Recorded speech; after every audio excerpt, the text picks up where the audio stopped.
Vamos então à avaliação dos eleitores que não votaram em nenhum dos dois candidatos no primeiro turno.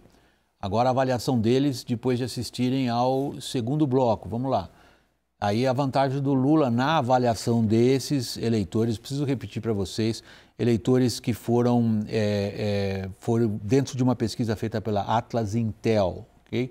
Uma pesquisa qualitativa, né, exato. William? É bom deixar claro isso, não é um grande número de eleitores. São grupos qualitativos que são acompanhados enquanto eles assistem o debate e o recorte é eleitores de Simone Tebet, de Ciro Gomes e eleitores que votaram branco ou nulo em 10 estados brasileiros. Então, voltando, estou lá lendo de novo lá no telão, 53,8% dessas pessoas que participaram desse trabalho da Atlas Intel apontaram Lula como sendo, na opinião delas, o vencedor do segundo bloco do debate. 22,6% apontaram Bolsonaro, uma fatia um pouco menor em relação ao primeiro bloco daqueles que disseram que não sabem se decidir entre um e outro. Vamos lá, foi o bloco em que pegou um pouco mais essa questão. Eles tinham que escolher entre assuntos colocados ali no telão. Inicialmente o o Lula escolhe um assunto que não estava no telão e traz o que é para ele... Combate à pobreza. Combate à pobreza, que é evidentemente claro para ele onde ele até aqui tem, segundo as pesquisas, se mostrado com mais, digamos, adesão do público. Como é que ele se deu nisso, Raquel? William, agora vocês me refrescam com a memória. Quem respondeu primeiro? O Lula pergunta ao Bolsonaro. O Lula pergunta ao Bolsonaro e escolhe como tema combate à pobreza. O Bolsonaro usa os dados do IPEA. Exato, ele usa os números do IPEA. Eu até fui checar isso no momento em que ele usa. Ele usa dados do IPEA dizendo que quando ele assumiu, você tinha 5% das pessoas em extrema pobreza. Eu acho que ele usa pobreza, mas esse número é extrema pobreza, porque a linha de pobreza no Brasil ela é muito mais alta, ela está mais de 20%. Ele chega a falar extrema pobreza, diminuiu comigo a extrema pobreza, depois aquele... E aí ele diz que caiu com ele para 4% segundo os dados do IPEA. Na verdade, ele está trabalhando com uma projeção do que aconteceria este ano, que é uma projeção do IPEA. A gente ainda não tem esse dado concreto, claro, o ano ainda está correndo. O dado do ano passado, de 2021, é um dado recorde, porque a gente estava vivendo a pandemia, ainda um ritmo, uns impactos muito fortes. É provável, sim, que a pobreza caia neste ano por causa do Auxílio Brasil, que aí é o grande argumento que ele coloca. Eu estou dando R$600, qualquer um que esteja na extrema pobreza vai lá e pega os R$600. Só que não é tão simples assim. O programa dele está mal estruturado e está mal focalizado. As pessoas ficam na fila, as pessoas não têm busca ativa dessa população que precisa ir lá pegar o dinheiro. Você tem uma série de problemas nesse programa, não tem acompanhamento. Uma mãe de 3 filhos recebe o mesmo que um homem solteiro. Então, assim, ele dá uma simplificada muito grande no problema ali. É o ponto, eu estava aqui consultando minhas anotações daquele momento do debate, no qual o Bolsonaro parece menos hábil na administração do tempo que lhe cabe. Inicialmente é o Bolsonaro que está deixando sempre alguma coisa sobrando para o Lula, particularmente nesse momento da conversa, o Bolsonaro parece um pouco desorientado. O que me surpreendeu, porque esse teria que ser o público ao qual ele teria que se dirigir primordialmente. Sim, e ainda o Lula aproveita o tema que é um tema de economia popular para, numa resposta do Bolsonaro sobre prosperidade, ele já embute ali um ataque sobre a prosperidade da família, né? Sim, isso ele repetiu isso praticamente em cada bloco. Numa resposta, não sei se ali teria sido talvez a primeira vez. Nesse tema, economia popular, o Bolsonaro tentou ao longo do debate inteiro explorar esses feitos de economia popular, né? De microeconomia, né? Esses índices recentes de emprego, de melhoria de vida, pegou o dado do IPEA, mas não sei se a gente já passa para o segundo tema desse bloco. Claro, fica à vontade. Né? Que ali... é o respeito à Constituição. Sim. Escolhido pelo Bolsonaro para perguntar ao Lula. Exatamente. E vai, de novo, explorar o antipetismo, o antilulismo. Ele usa invasão de terras. Invasão de terra, invasão de imóveis, né? Cita o Boulos, ele cita o caso da censura, da Jovem Pan, propriedade privada, e tenta... E aí o tema acaba descambando também para aborto, né? É o momento ali pesado, né? Vamos pegar isso em especial. É nesse bloco? Sim. Mas vamos pegar primeiro aí, me parece um ponto no qual o Bolsonaro tentou ganhar a iniciativa. Quando ele afirma que ele, na verdade, teve uma preocupação muito maior em relação a pôr ordem no campo, sobretudo com a questão de assentamentos e da dedicação aos assentados, que é a maior crítica que ele faz ao Lula e aos programas do PT em relação à questão fundiária. Quer dizer, vocês criam colônias de assentados e não se interessam mais por eles. Deixam eles ali à míngua, sem acesso a crédito, sem acesso à tecnologia, sem capacidade de se ligar aos mercados e usam como massa de manobra. Essa é a crítica que ele faz ao PT. Ali ele me pareceu um pouco mais concatenado. As outras ele me dava a impressão que ele se apega a frases de efeito, que tem, claro, sua ligação lá com fatos da realidade, mas que não ligam muito uma com a outra, Felipe. Ele falou que deu título para os assentados, que entregou mais títulos da reforma agrária do que o Lula em 8 anos, que o Lula levava terror ao campo, que o Lula estimula a invasão, tanto nas áreas rurais, com o MST, João Pedro Stedley, José Rainha, ele cita os nomes, nas áreas urbanas, com o próprio Guilherme Boulos, com MTST, né? Ele resgata isso que faz parte daquele universo da esquerda rejeitada no campo da direita e também muito rejeitado no agronegócio que apoia o Jair Bolsonaro nesse momento. E aí o Lula se defende da maneira que dá e acaba trazendo a parte das pílulas abortivas na hora de mudar de assunto, né? O Lula fala do INCRA, fala que distribuiu terra, mas ele evita ficar nessa questão de invasão de propriedade porque pega mal para ele. E aí ele resgata. Diga. Não, é algo que você me falou que me inspirou, me lembrou, na verdade, me lembrou algo que me ocorreu naquele momento. O Lula me pareceu mais hábil ao fugir e tentar mudar de assunto. Ele estava preparado para isso, essa foi a estratégia. Raquel tinha até antecipado, se eu não me engano, que a campanha estava pensando em fazer isso e ele, sim, ele tinha uma resposta para dar que jogava a bola de volta para o Bolsonaro, mas ele buscava mudar de assunto. Ele não fica no assunto do mensalão, ele não fica no assunto do petrolão, ele não fica no assunto do apoio às ditaduras, porque ele não tem como se defender daquilo que é fato, daquilo que aconteceu. Então, assim, ele tinha 3 respostas, 3 invertidas em relação ao tema da corrupção. Ele falava das rachadinhas da família, ele falava das compras de imóveis com dinheiro vivo, e ele falava, às vezes com mais algum detalhe, do escândalo do MEC, né, do Ministério da Educação, que é uma área sensível para o governo Bolsonaro, houve uma grande rotatividade de ministros, e o ministro Milton Ribeiro chegou a ser preso, depois foi solto, mas aí você teve naquele escândalo envolvendo os pastores que intermediavam a liberação de verbas junto aos prefeitos, uma série de relatos dos prefeitos sobre pedidos de propina, aí tem propina em forma de Bíblia, propina em pneu, o Lula focou muito no pneu, sempre puxa no debate um dado assim mais exótico, aí o Bolsonaro diz que não achou, é igual a pandemia, que diz que pediu propina, mas isso é mentira, ele sempre chamando o Lula de mentiroso. E em relação ao tom do Bolsonaro, acho que é um tom um pouco desgastante, justamente pela necessidade que ele tinha de partir para cima, porque ele está atrás, pelo menos no segundo turno, né? Claro que agora, enfim, cada um tem um dado, um tracking. Eu acho que ele ficou muito nessa coisa, para de mentir, olha aqui e tal. Né? É um tema muito repetitivo, muito pesado, né? Ele não consegue voltar a uma serenidade de citar os fatos, ele fica ali nesse limiar entre a incisividade e a agressividade, mas um tanto desgastante. Mas aí ele consegue trocar de assunto radicalmente.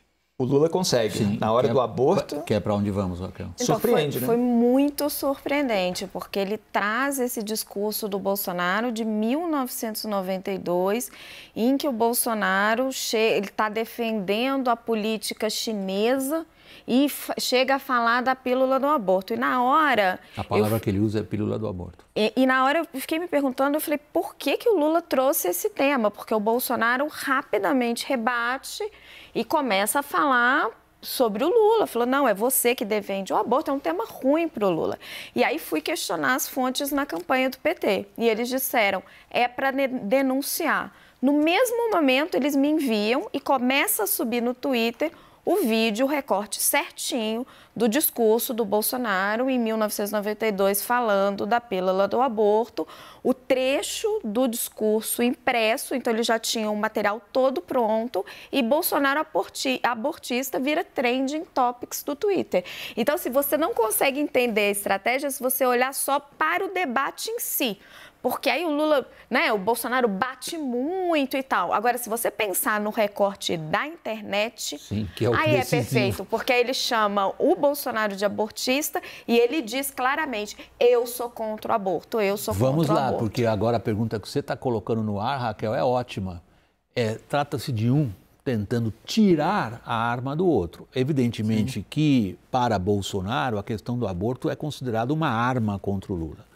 O Lula, ao fazer o que fez, conseguiu tirar a arma? Ele consegue neutralizar, de certo modo. Agora, é interessante que, tradicionalmente, o Bolsonaro traz os temas mais polêmicos, essa questão de invasão, direito à propriedade, mas o Lula, ele não vou dizer estudou, mas se preparou mais, se fechou mais, muito mais do que nos outros debates. Não vou colocar que ganhou, o outro ganhou, isso é muito relativo.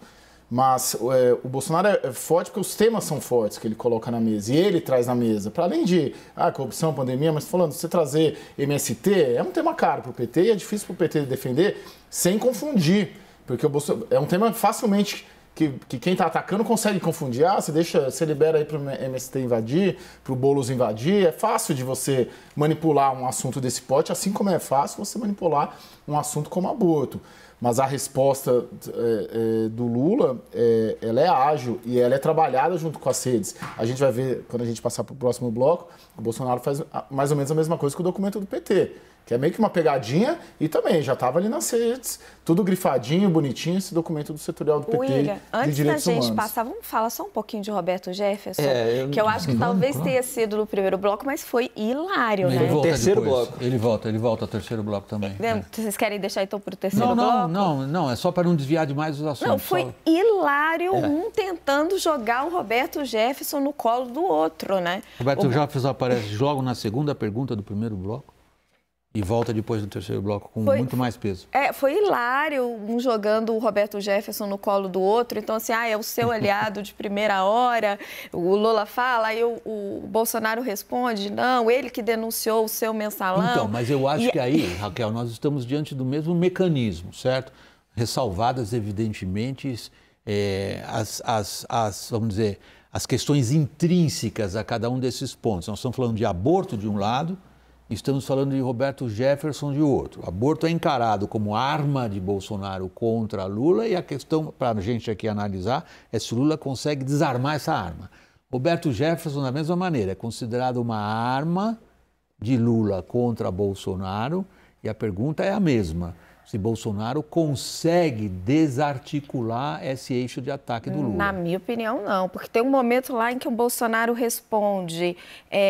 O Roberto Jefferson nunca foi meu aliado, ele não estava comigo, ele tinha até candidato próprio à presidência. Bom, era o padre Kelman que chegou a dizer no debate da Band, né, que o Bolsonaro tinha feito um ótimo governo e que estava o tempo todo cochichando com ele ao pé do ouvido. Então, assim, ficou difícil de acreditar. Parece que o Bolsonaro não treinou. Ele não tá, porque se você consegue encaixar uma resposta de Roberto Jefferson se você estudar e se preparar. O delator do mensalão. Mas ele rebateu, ele falou, seu parceiro de compra de votos, ele jogou ali o mensalão juntando o Roberto Jefferson com o Lula. Ele se desvencilha do Roberto Jefferson, aí ele não consegue. E não sei se também a memória do Jefferson com o bolsonarismo é de uma semana, é de agora. O mensalão, o delator do mensalão, a entrevista, foi há 20 anos. Tem a questão da memória, é muito difícil você...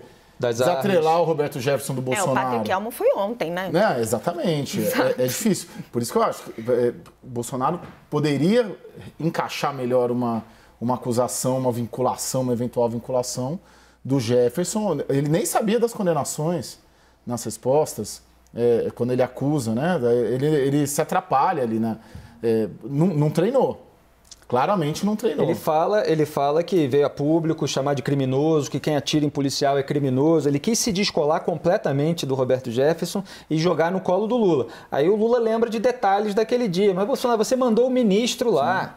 E se é um preto na favela, não tem ministro que vai lá para atender, podia ser morto, inclusive, e tal. Então, assim, tem a tréplica do Lula, que ele também consegue encaixar algumas verdades ali. Agora, de uma maneira geral, eles falam muitas verdades sobre o outro, né? E escondem as deles. Bom, eu estou fazendo aqui como o meu papel favorito de advogado do diabo. Isso é legítimo.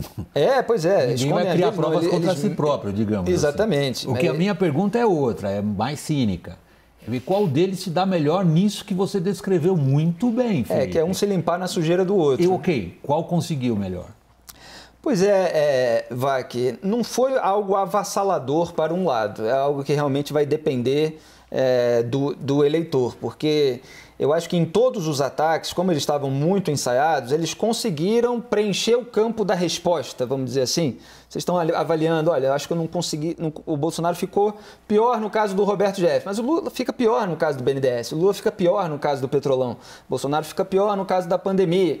Então, assim, você tem ali as rebatidas, eles estavam muito preparados para ocupar esses espaços. Então, essa decisão é muito no detalhe. Não teve, assim, um tropeço muito chamativo que tenha gerado, assim, uma desestabilização total. Não houve um nocaute. Eu achei engraçado. Exatamente, é a palavra. A analogia do boxe é sempre a melhor. Essa eu também acho. Ela pode parecer surrada, mas ela é útil. O nocaute, para mim, foi do eleitor. A construção que você colocou bem antes, há 10 minutos, sobre parece que um fala de um jeito, outro fala de outro, tudo para recorte, não tem um fluxo. Tradicionalmente o que se diz conversa de maluco, não é? Porque um fala uma coisa, o outro fala outra, daí outro fala, um que fala o que quer, pergunta o que quer, o outro responde. Ninguém, um pouco briga de rua, né? Acho que o boxe está muito sofisticado. Não é papo de maluco, parece. Eu acho isso. De uma forma... Eu sou um apaixonado pela história da política e todo mundo que lê e gosta de história de política tem lá o pecado original, se vocês quiserem, que é o debate Nixon-Kennedy, no começo dos anos 60. Mas ali é um debate entre dois seres humanos que dialogam em torno de temas. Eu acho que toda a teoria política e o nosso jeito de cobrir política tem que mudar nessa fase da tecnologia das redes sociais e da internet. Porque a sensação que eu tenho como repórter veterano que eu sou é que eles não estão falando um para o outro, não. Sim. Eles estão falando para um público que as suas respectivas equipes vão reforçar através de pequenos cortes.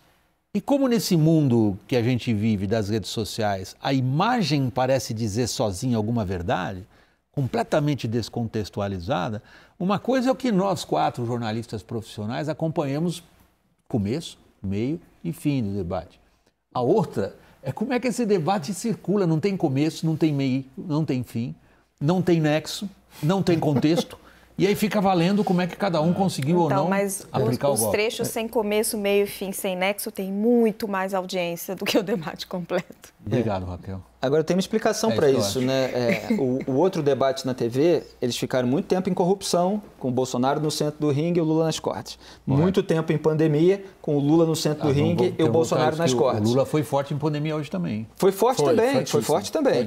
Só que, diferentemente daquele outro bloco, esses temas eles foram entremeados por vários outros, justamente porque ambos os candidatos estavam treinados para tentar mudar de assunto. Mas aí o que cada um fazia na hora do momento sensível do outro? Voltava para o assunto.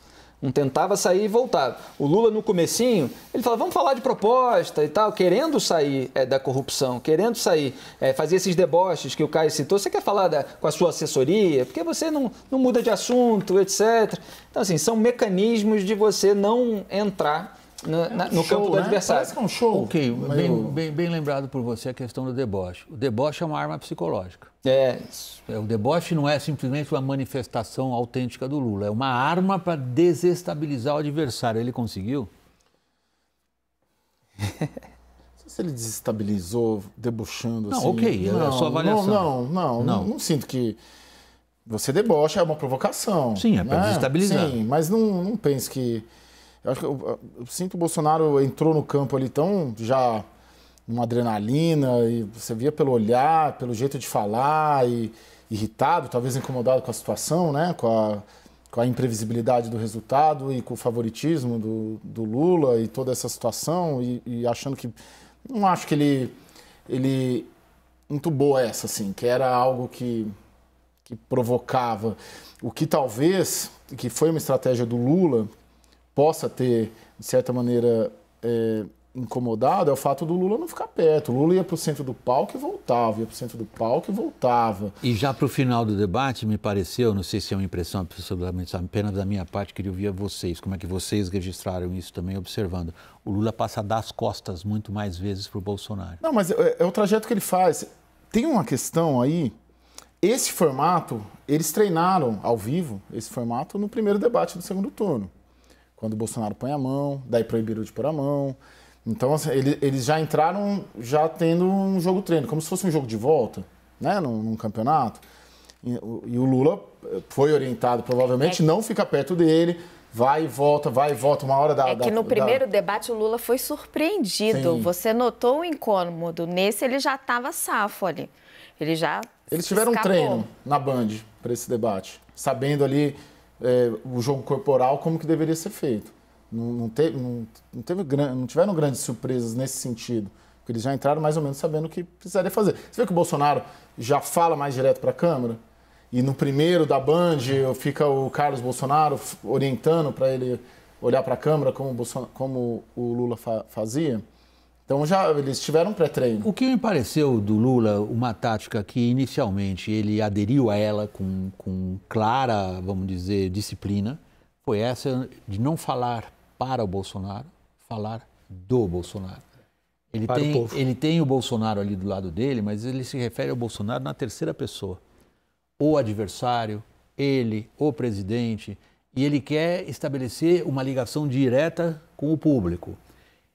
Ao longo do tempo ele vai perdendo essa disciplina e começa a alternar entre aquilo que é evidentemente desenhado, aquilo lá é coreografado. E vamos dizer, é dramaturgia pura. De colocar entre o adversário e ele o público que está comigo e não com você. Você cujo nome eu sequer menciono. O que é uma forma de desprezo muito clara. Funcionou? Olha, como você disse, ele vai perdendo um pouco isso ao longo do debate, porque é cansativo, porque tem ali o enfrentamento direto.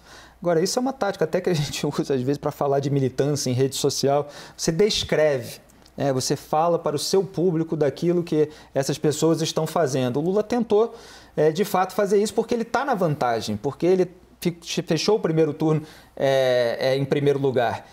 E eu queria chamar a atenção para um ponto que tem a ver com isso, que foi a exploração do Lula do desgaste do Bolsonaro com o eleitorado feminino.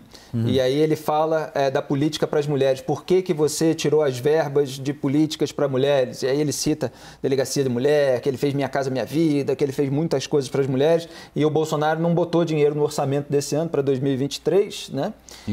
Em políticas para as mulheres, embora ele tenha feito agora no segundo turno muita propaganda de programas da Caixa, houve questionamento, inclusive, de uso do banco público para distribuição de benefícios com caráter eleitoreiro, mas o Bolsonaro vai para a área da segurança pública, fala de queda de feminicídio, etc. Ele tenta responder por aí. E ele fala assim, orçamento não é decreto, como se o dinheiro fosse surgir depois, e isso vai ser visto, o Congresso Nacional também tem a ver. Ele puxa um número forte, que é o número de redução de homicídios. Exatamente. De homicídios, sim. Willis, só para não perder o gancho do que você estava falando, essa estratégia de não citar, às vezes, o nome do Bolsonaro, falar sempre com o público, ela é baseada em pesquisa e técnica. Todas as pesquisas qualitativas, me dizem as pessoas que estavam fazendo o tracking nas campanhas do Lula e avaliando os debates, mostram que ele cresce quando ele fala de proposta. Esses eleitores que a gente estava observando agora, os eleitores indecisos, os eleitores de Simone e Ciro... Desculpa te corrigir, Raquel, os eleitores que não votaram nem um nem outro. Exato. No primeiro turno. Esses eleitores que são os que ele precisa alcançar, todas as pesquisas qualitativas mostram que ele cresce quando ele se dirige para esse eleitor e ele fala de propostas reais. Então, é uma estratégia pensada em cima de técnica e de pesquisa. E é interessante que eu não sei se na campanha do Bolsonaro, talvez Caio tenha essa informação, mostra algo diferente, se as pesquisas deles apontam algo diferente, porque o Bolsonaro usou o contrário. Ele chama o tempo todo o Lula pelo nome, chama ele para o combate e tenta se aproximar. Ele entra sabendo que está perdendo o jogo. Exatamente. Né? E que precisa virar esse jogo. Então, naturalmente, ele entra, o presidente, como um candidato, um jogador, um player mais agressivo, que precisa fazer gol e precisa virar, né? Eu acho que ele tem essa percepção.